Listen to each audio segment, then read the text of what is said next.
Since its beginning, Minecraft has and will undoubtedly continue to be a block game. There is a large variety of blocks, with new ones being added to the game in nearly every single update. Hundreds upon hundreds of blocks make up the world, and more await the player in the creative inventory. The majority of Minecraft's blocks and items can be found in the creative inventory, and usually these will suit the player's needs. However, players more experienced and those who have played the game for a significant period of time will be familiar with most, if not all, of these blocks, even the more obscure ones like the petrified slab or the chiseled black stone wall. Most players think this is the extent of Minecraft's usable blocks. However, how much do you really know about the blocks of this game? Some blocks can't be found in the creative inventory, and can only be acquired by commands, such as the smooth mushroom block, a cool decoration item, the barrier block, a block typically used by map makers to restrict certain areas, the command block, which I'm sure we've all heard of, the jigsaw block, a special structure used for structure generation, the structure void, to represent air in structure cloning, and that's just naming a few. Once more though, we can go one step further, and players with more in-depth game knowledge will be familiar with all these items, if not most of them. But what about blocks you can only place and can't actually hold, like the piston head? This unique block can be altered by the use of a debug stick, and can only be placed via commands. Another similar one is the attached stem. You can place it anywhere, but updating its surroundings makes it disappear. Using the set block command, you can also place in a nether or end portal without actually making the frame, both of which will take you to the respective dimensions. So what do all these blocks have in common? Yes, they are indeed strange, but we can see and interact with all of them. Yes, there are also the void air and cave air blocks, but they don't really exist and only matter for generation. So if you know all this, you're probably sure you've seen it all. But wait, what if I told you there was another block?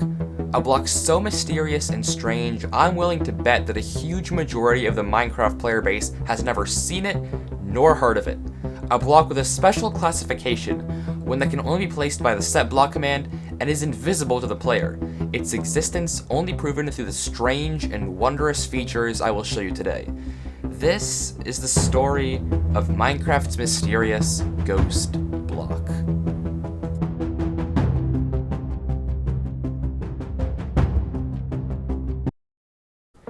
What you're looking at right now may not look like much, or anything at all for that matter, but atop this pedestal is perhaps Minecraft's most unknown block ever, the Moving Piston.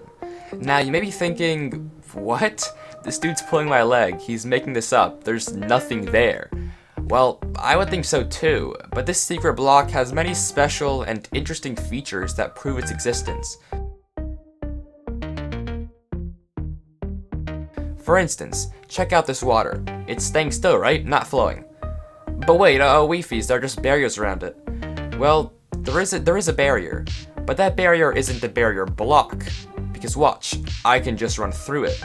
The water isn't flowing, but there's nothing here to block it. Or is there?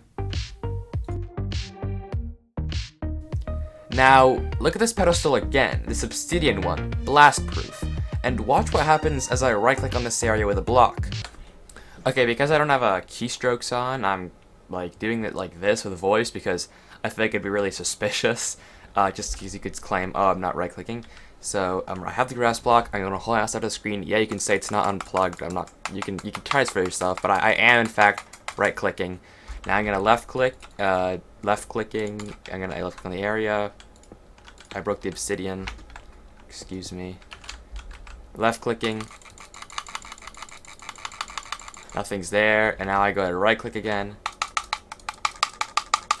Nothing happens. So yeah, it is there.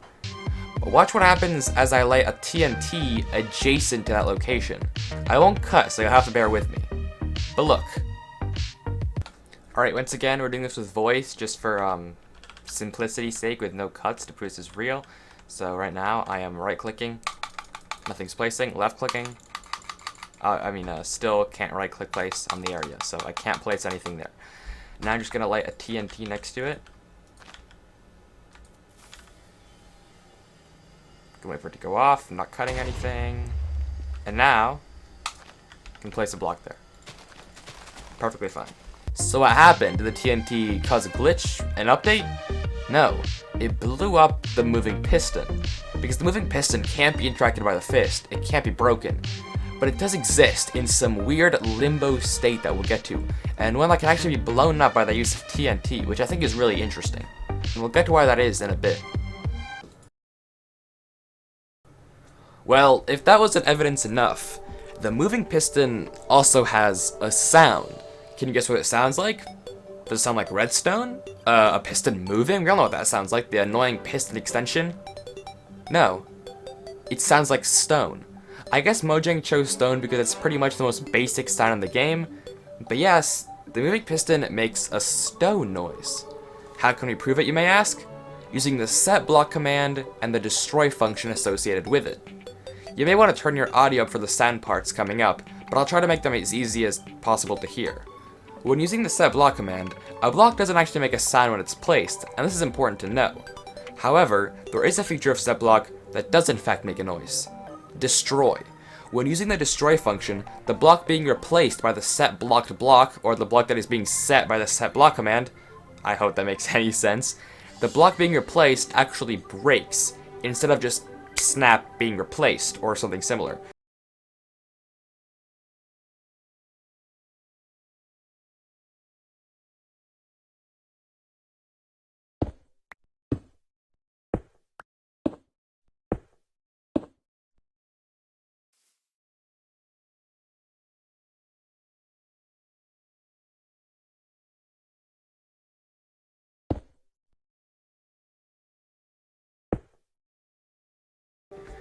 Also, just a fun fact, in the Minecraft Wikipedia, the moving piston is said to have a stone noise not only for destruction, but for footsteps, which I find really funny, because I literally have no idea how I'm supposed to walk on a block that I can't interact with physically. How am I supposed to make footsteps on it if I can't walk on it to begin with? That just makes no sense to me. But I think that's a quirky little fun detail that I thought I'd let you guys know about. The final and probably coolest ability of the moving piston is its interaction with Minecraft mobs. Minecraft mobs can actually see through it, but can't move through it, or they can't pathfind through moving pistons, making a hilarious scenarios possible, like this one, where the villager is scared of the zombie, but the zombie can't actually walk through what seems like open air. I find this so funny and actually use it in my quirky Minecraft video. This tidbit of information is also listed in the Minecraft Wiki, and for those interested in the details, I've hopefully linked it below in the description. Here's just another fun demonstration with me taunting these mobs.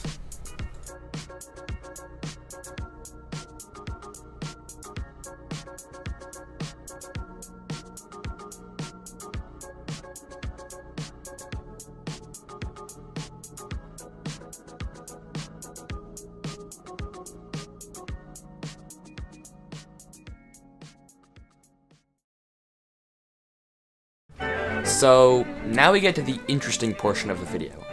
Why does the moving piston even do this? And why does it even exist for that matter? The moving piston represents what it is, what it says it is, a moving piston. Let's visualize this so I can better help myself and you understand it, because even I don't fully get it. So watch what happens when I extend this piston with a block on its face.